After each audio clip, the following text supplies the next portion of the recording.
Claro que a palavra de Deus, a Bíblia, ela é um livro que se preocupa mais com a vida humana, ou essa vida temporal, no mundo material. Mas nós temos informações suficientes para responder essa sua dúvida sobre o mundo espiritual ou o mundo angelical.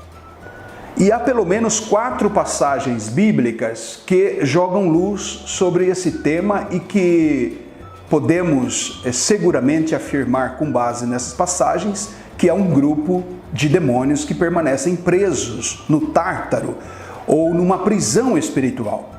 O primeiro versículo, eu vou citar na ordem, é o Evangelho segundo Lucas, capítulo 8, e versículo de número 32.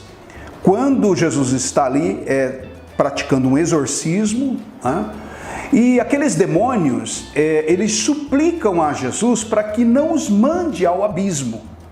Ou seja, eles estão se referindo a uma prisão no mundo espiritual, uma prisão de demônios. Depois a gente vê uma repetição dessa informação na segunda epístola de Pedro, capítulo 2, versículo 4, que fala também que aos anjos que pecaram, Deus os aprisionou. Você está lendo aqui o texto nessa referência, segundo o apóstolo Pedro, capítulo 2, versículo de número 4. Depois a epístola de Judas, no versículo 6, você sabe que Judas só tem um capítulo, então capítulo 1, versículo de número 6. É mais uma e a terceira referência a um grupo de anjos, ou de demônios, anjos caídos no caso, que estão em prisões eternas, reservados para o dia do juízo, diz Judas.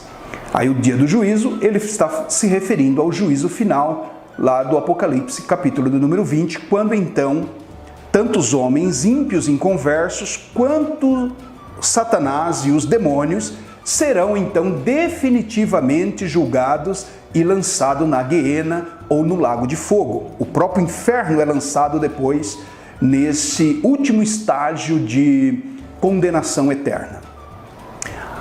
Há uma outra passagem, além da de Lucas, da do apóstolo Pedro, de Judas, Apocalipse. Apocalipse capítulo 9, quando está falando a respeito da grande tribulação, esse período na história humana, no tempo do fim, que Deus trará a sua ira sobre os filhos da desobediência. É um período que a igreja não estará presente.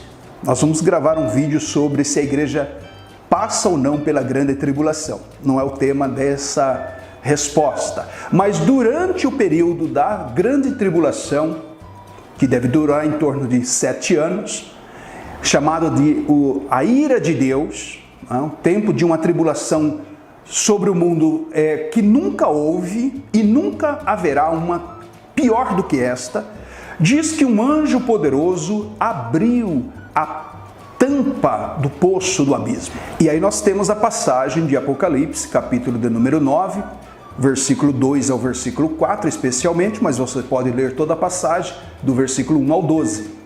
E ali mostra no versículo 2 que um anjo poderoso de Deus abriu a tampa do poço do abismo. Esse abismo ao qual os demônios lá de Lucas 8:32 temiam ser enviados. Então esses anjos foram, esses demônios, a gente lê depois no versículo 3, que saiu do poço do abismo gafanhotos, que é uma linguagem figurada para esses espíritos malignos terríveis que estão aprisionados para esse momento especial da história. Então nós temos essas referências bíblicas mostrando que sim, isso não quer dizer que todos os demônios estão presos, até porque a gente sabe da existência de Satanás, naquela passagem muito enigmática sobre os filhos de Deus estando na presença de Deus e entre eles apareceu Satanás. E Deus perguntou para Satanás: de onde vieste? E ele diz: de rodear a terra e passear por ela.